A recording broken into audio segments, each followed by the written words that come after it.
Welcome students, मैं doctor Smita Sharma और मैं आपको बीएससी पार्ट सेकंड का पेपर सेकंड पढ़ा रही हूँ, जिसके हम यूनिट फोर्थ कर रहे हैं। यूनिट फोर्थ में हमारे 3 चैप्टर्स हैं और हम उसका पहला जो फोर्थ यूनिट का पहला चैप्टर है वेव्स इन मीडियम, उसको पढ़ रहे हैं। तो इसमें हमने काफ़ी चीज़ें पढ़ चुके हैं और लास्ट लेक्चर में हमने ग्रुप वेलोसिटी और फेज वेलोसिटी के बारे में पढ़ा था।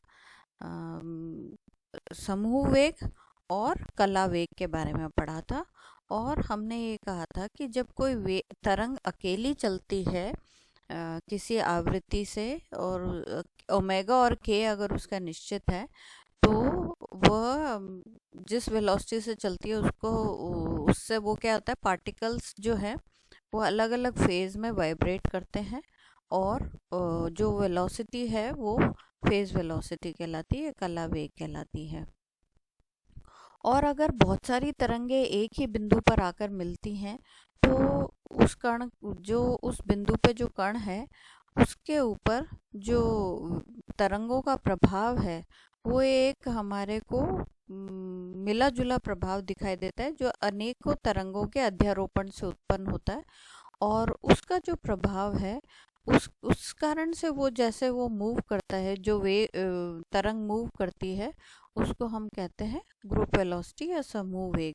तो समूह वेग जनरली क्या होता है कि जब बहुत सारी तरंगे थोड़े थोड़े अंतर से, जिसका आवृत्ति में थोड़ा थोड़ा अंतर है और संचरण नियतांक में भी बहुत थोड़ा थोड़ा अंतर है, तो आपस में इंटरफेयर होकर एक नई वेव फॉर्मेशन करती है, जिसमें हम देखते हैं कि जो वेव्स हैं वो किन्हीं स्थानों पर तो उनका आयाम बहुत अधिकतम हो गया और किन्हीं स्थानों पर उनका आयाम जो है वो बिल्कुल जीरो हो गया, यानी उनका amplitude at some places increases becomes maximum and at some places it almost decreases to zero। तो अगर हम उन सारे जो इंक्रीज और डिक्रीज है उन सबको अगर उनके जो एक्सट्रीम एंड्स हैं उनको अगर हम प्लॉट करें, जैसा कि आप डायग्राम में देख सकते हैं, तो हमारे को एक एनवेलप फॉर्मेशन होती है। एक मिनट, कुछ एक प्रकार की एनवेलप फॉर्मेशन होती है यहाँ पर, जिसमें ये जो तरंग है इसमें अधिकतम आयाम भी है और धीरे धीरे डिक्रीज होता हुआ न्यूनतम आयाम भी है। तो अगर हम इन पॉइंट्स को प्लॉट करें जो इनके एक्सट्रीम एंड्स हैं, तो हमारे को एक प्रकार से एक एनवलप दिखाई देता है। और अगर हम उसको ध्यान से देखें तो हमें ऐसा लगता है ये एक एनवलप है वेव्स का, जो कि धीरे धीरे आगे प्रोपोगेट कर रहा है। तो ये जो एनवलप फॉर्मेशन है और ये एनवलप जिस वेलोसिटी से चलता है उसको हम समूह वेग कहते हैं या ग्रुप वेलोसिटी कहते हैं। और हमने डिफाइन किया था कि जो पार्टिकल वेलोसिटी है वो हमारी वीपी से डिनोट की जाती है और पार्टिकल वेलोसिटी फेज वेलोसिटी जो है वो हमारी वीपी से डिनोट की जाती है और उसको ओमेगा अपॉन के से डिफाइन करते हैं, जैसे हमने उसको डेफिनेशन से निकाल भी लिया था। ये जो हमारी समतल प्लेन प्रोग्रेसिव वेव की जो इक्वेशन होती है ना, ये वाली y is equals to a sine omega t minus k x, उसमें हमने क्या कहा था कि हम क्या करते हैं, उन पॉइंट्स को लेते हैं उन सभी बिंदुओं को ज्वाइन करके हम एक प्लेन फॉर्म करते हैं जिन पर फेज समान है। तो फेज समान होने के कारण क्या हो जाता है, omega T minus k x को हम कांस्टेंट ले लेते हैं और अगर हम इस जगह पर डिफरेंशिएट करेंगे तो हमारे पास जो dx अपॉन dt आती है वो हमारी फेज वेलोसिटी कहलाती है और वो बाय फॉर्मूला ओमेगा अपॉन के रूप में प्राप्त होती है। तो यानी फेज वेलोसिटी हम एक प्रकार से कह सकते हैं उन सभी बिंदुओं की वेलोसिटी है जो कि समान कला में वाइब्रेट कर रहे हैं। और अगर बहुत सारी वेव्स अगर मिलती हैं तो वो एक एनवेलप फॉर्मेशन करती हैं और वो जिस वेलोसिटी से चलता है एनवेलप वो हमारी ग्रुप वेलोसिटी है। और ग्रुप वेलोसिटी को हमने पिछले लेक्चर में पढ़ लिया था, ये है डेल्टा ओमेगा अपॉन डेल्टा के होता है। अब अगर ये तो अगर आवृत्ति में जो अंतर है वो बहुत ज़्यादा हम छोटा रखें तो हम ये लिख सकते हैं कि जो डेल्टा के है इट टेंड्स टू ज़ीरो, मतलब उसकी जो इसमें जो परिवर्तन है वो बहुत ही छोटा है, नगण्य के बराबर है संचरण नियतांक में। तो ऐसी स्थिति में हम डेल्टा ओमेगा अपॉन डेल्टा के को डी ओमेगा अपॉन डी के फॉर्म में लिख सकते हैं। तो हमारा ग्रुप वेलोसिटी को हम डिफाइन कर सकते हैं डी ओमेगा अपॉन डी के से। लेकिन अब हम इसका थोड़ा सा फॉर्मूला रिलेशनशिप निकाल लेते हैं वीजी और वीपी में। वो कैसे निकालेंगे, देखिए ओमेगा हमने वीपी हमने पढ़ रखा है, ओमेगा अपॉन के है, तो ओमेगा क्या हो जाएगा, के वीपी हो जाएगा, है ना। अब इसके अंदर हम क्या निकालना है, हमारे को डी ओमेगा अपॉन डी के निकालना है ना। तो हम डी ओमेगा अपॉन डी के अगर निकालना चाहते हैं तो हमारे पास क्या आ जाएगा, हम इसको अंदर क्या करेंगे, के को 2 पाई बाय लैम्डा रखते हैं और डी के निकालते हैं। तो डी के क्या हो जाएगा, क्योंकि लैम्डा के रिस्पेक्ट में डिफरेंशिएशन, लैम्डा के इधर लैम्डा डिफरेंशिएबल है, तो यहाँ हो जाएगा 2 पाई, तो ये कहीं रह जाएगा, लैम्डा का हो जाएगा -1 upon lambda square D lambda. ठीक है, तो अब मैंने क्या निकाल लिया, इसको के लिख लिया और यहाँ 2 पाई बाय लैम्डा और यहाँ पर मेरा डी लैम्डा का फॉर्म ही आ रहा है। अब इसके अंदर मैंने क्या करा है, इसको थोड़ा सा सिंप्लीफाई करके इसको वीपी अपॉन डी के निकाला है। तो डी वीपी अपॉन डी के कैसे निकाल लिया मैंने, इसके अंदर तो इसमें हम एक बार वापस से करते हैं, एक बार ये थोड़ा सा कंफ्यूजन हो रहा है, वापस से एक बार स्टेप बाय स्टेप करते हैं। जैसे हमने लिया ओमेगा बराबर के वीपी, ठीक है। अच्छा, अब हमारे को बाय डेफिनेशन वीजी का पता है डी ओमेगा अपॉन डी के होता है, तो हम पहले यहीं से शुरू करते हैं, ये सॉल्यूशन हम बाद में निकालेंगे। ओमेगा बराबर के वीपी है, तो डी ओमेगा बाई डी के निकालो, डी ओमेगा बाई डी के निकालते हैं तो हमारे पास क्या आ रहा है, एक बार के रिस्पेक्ट में डिफरेंशिएशन, एक बार के रिस्पेक्ट में होगा, एक बार वीपी के साथ होगा। तो जब के साथ होगा तो डी के अपॉन डी के, तो केवल वीपी रह जाएगा, तो ये वीपी हो गया। अच्छा, उसके बाद हम वीपी के साथ डिफरेंशिएशन करेंगे तो के यूं ही रह गया, डी वीपी अपॉन डी के हो गया।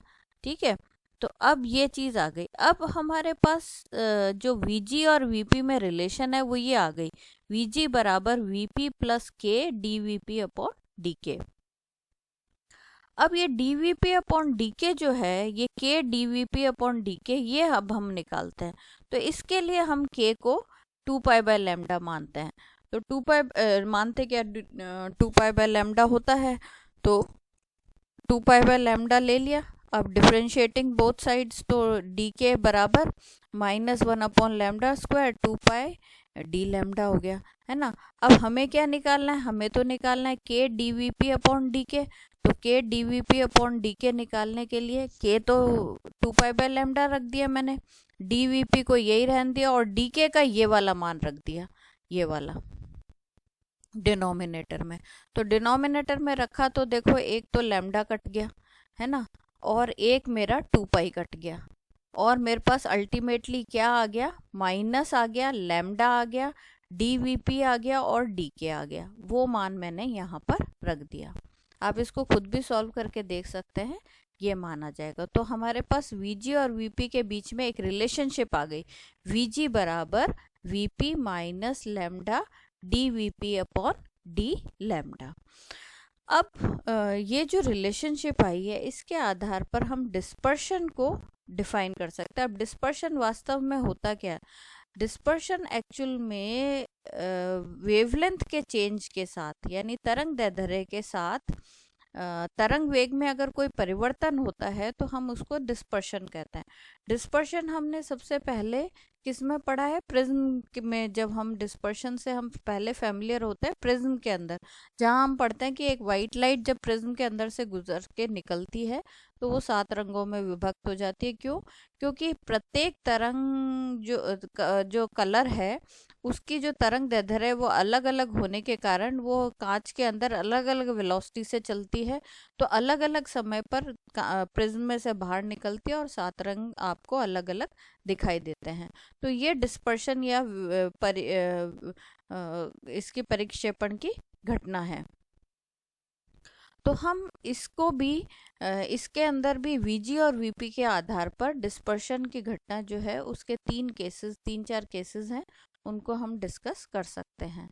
तो हमने ऊपर वाली जो समीकरण है उससे देख लिया है कि वीजी जो होता है वो वीपी और लैम्डा के ऊपर निर्भर करता है, यानी कला वेग पे निर्भर करेगा और माध्यम के तरंग दैर्ध्य जो जो तरंग है उसकी तरंग दैर्ध्य पर निर्भर करेगा। तो इसमें सबसे पहला केस हम ले लेते हैं, यदि D V P upon D lambda 0 हो। तो D V P upon D lambda अगर 0 होगा, ऐसी स्थिति में क्या हो जाएगा, वीजी और वीपी बराबर हो जाएंगे।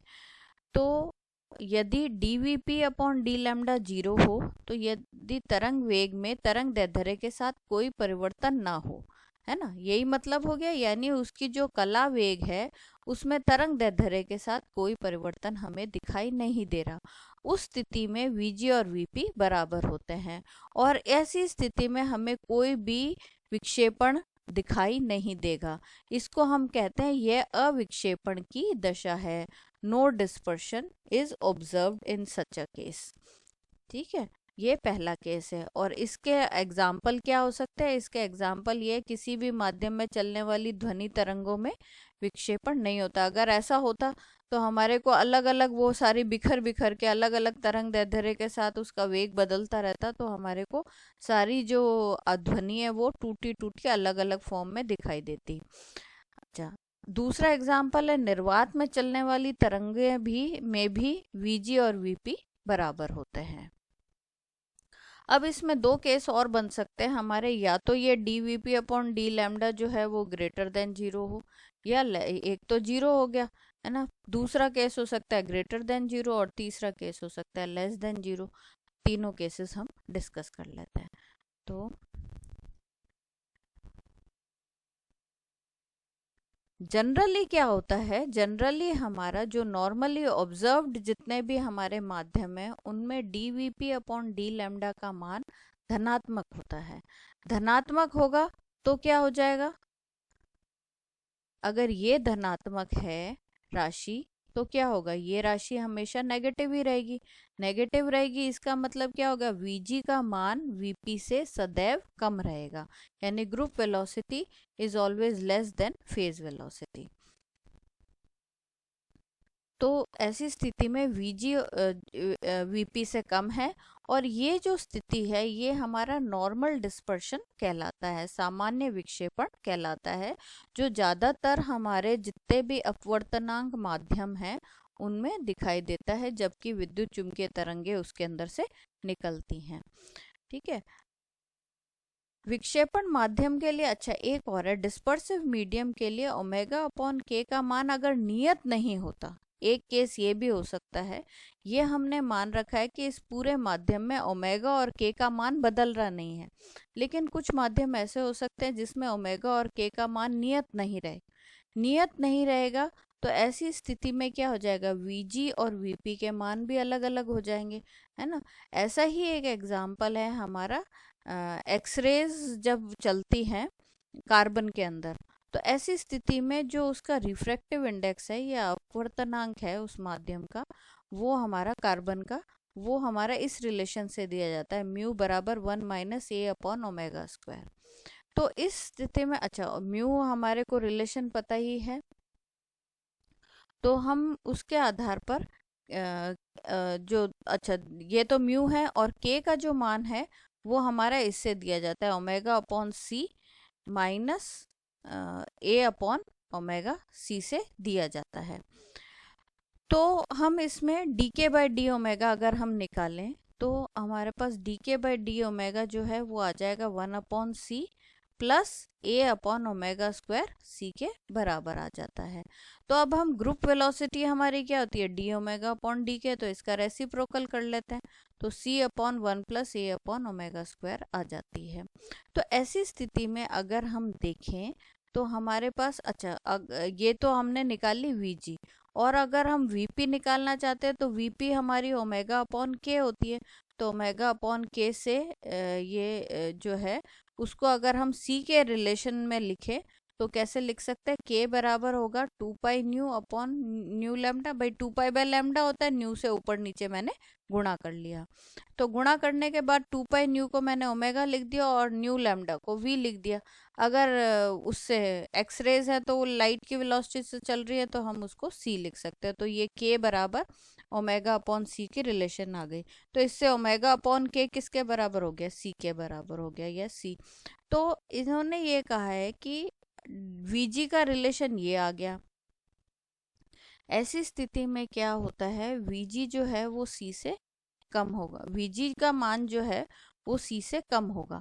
क्यों? क्योंकि सी जो है उसके डिनोमिनेटर में कोई एक टर्म है ना, और लेकिन वीपी का मान जो है वो सी से बड़ा हो जाता है।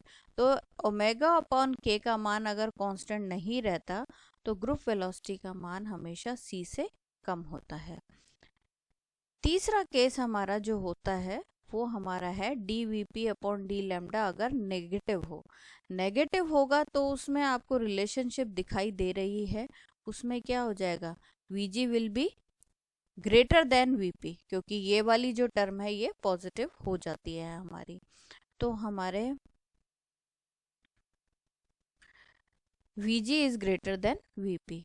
इस प्रकार के परिक्षेपण असामान्य विक्षेपण कहलाता है, एनामलस डिस्पर्शन कहलाता है। ये साधारणतः ऑब्जर्व नहीं होता, इसीलिए इसको एनामलस डिस्पर्शन कहते हैं।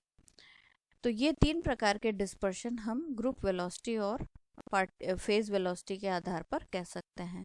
अच्छा, ग्रुप वेलोसिटी का एक बहुत अच्छा एग्जाम्पल है जो कि हमारा एग्जाम्पल के तौर पे हम बता सकते हैं, जो कला और समूह वेग का अंतर भी बता सकता है, वो है हमारा वेव्स इन वाटर, द्रव में तरंगे। और ये तरंगे वास्तव में क्या है, ये एकदम सरलतम तरंगे हैं, इनको गुरुत्वीय तरंगे हैं, और जो पानी की गहराई डी पर लघु तरंगदैर्ध्य तरंगे कहलाती हैं। तो वाटर वेव्स इन वाटर जो है, पानी के अंदर डी गहराई पे जो तरंगे बन रही हैं वो वास्तव में ग्रेविटेशनल वेव्स हैं और लो वेवलेंथ वाली वेव्स हैं। तो इसमें एक्चुअल में क्या होता है, पानी के ऊपर जो प्रत्यानयन बल है, जो कोई एनर्जी उसके ऊपर डाली जाती है, तो उसका जो रेस्टोरिंग फोर्स है वो हमारा गुरुत्व प्रदान करता है, ग्रेविटी उसको प्रदान करती है। और उसके कारण जो तरंग का जो वेग है या कला वेग है वो हमारा इस सूत्र से दिया जाता है, v बराबर g lambda upon 2 pi, under root of g lambda upon 2 pi से दिया जाता है। या अगर हम बाकी सबको कांस्टेंट के फॉर्म में लिखें तो v बराबर c अंडर रूट लैम्डा के फॉर्म में, ये मैंने गलत लिख दिया है, इसके अंदर लैम्डा के फॉर्म में दिया जाता है, इसको आप लैम्डा लिख सकते हो। ये एक्चुअल में ये नहीं है, ये एक्चुअल में लैम्डा है, ठीक है। तो लैम्डा के जहाँ पर c मैंने under root g by 2 pi लिख लिया है। तो अब हम अगर d v by d lambda निकालेंगे तो ये आ जाएगा 1/2 सी लैम्डा का अंडर रूट का -12।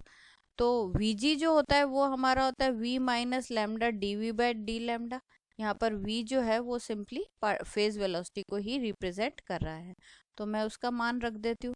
उसका मान रख के सिंप्लीफाई करें तो हमारे पास जो वेलोसिटी आती है वो आती है v/2, यानी ग्रुप वेलोसिटी जो है वो v/2 है, यानी पार्टिकल वेलोसिटी की आधी है।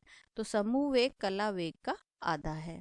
अतः गुरुत्वीय तरंगे में प्रबल रूप से विक्षेपण होता है। तो इसका मतलब क्या हो गया, समूह वेग अगर कला वेग से कम है तो इसके अंदर नॉर्मल डिस्पर्शन हो रहा है, लेकिन होता ज़रूर है, स्ट्रॉन्ग डिस्पर्शन इसके अंदर होता है। तो ये कुछ एक छोटा सा एग्जाम्पल है जो ग्रेविटेशनल वेव्स का या वेव्स इन वाटर का का है एग्जाम्पल, और ये फेज वेलोसिटी और ग्रुप वेलोसिटी में जो अंतर है और उस कारण से जो डिस्पर्शन प्रोड्यूस होता है उसको रिप्रेजेंट करता है। तो इस प्रकार से हमने इस चैप्टर के अंदर क्या क्या चीज़ें पढ़ ली। सबसे पहले तो हमने माध्यम में जो तरंगे हैं उसके लिए एक जनरल वेव समीकरण पढ़ ली, है ना। फिर उसके बाद हमने अनुदैर्ध्य तरंगे और अनुप्रस्थ तरंगों का वेलोसिटी क्या होती है माध्यम में वो निकाल ली। हमने वेव पैकेट के बारे में पढ़ा, एनर्जी के बारे में पढ़ा, और लास्ट में हमने ग्रुप वेलोसिटी और फेज वेलोसिटी की सहायता से हमने डिस्पर्शन को पढ़ा। तो इससे हमारा ये चैप्टर कंप्लीट होता है, वेव्स इन मीडियम। अब नेक्स्ट हम चैप्टर पढ़ेंगे इसी यूनिट का, सुपरपोजिशन ऑफ वेव्स। थोड़ा बहुत आप उससे फैमिलियर हैं, अगले लेक्चर में हम उन्हीं को पढ़ेंगे। धन्यवाद।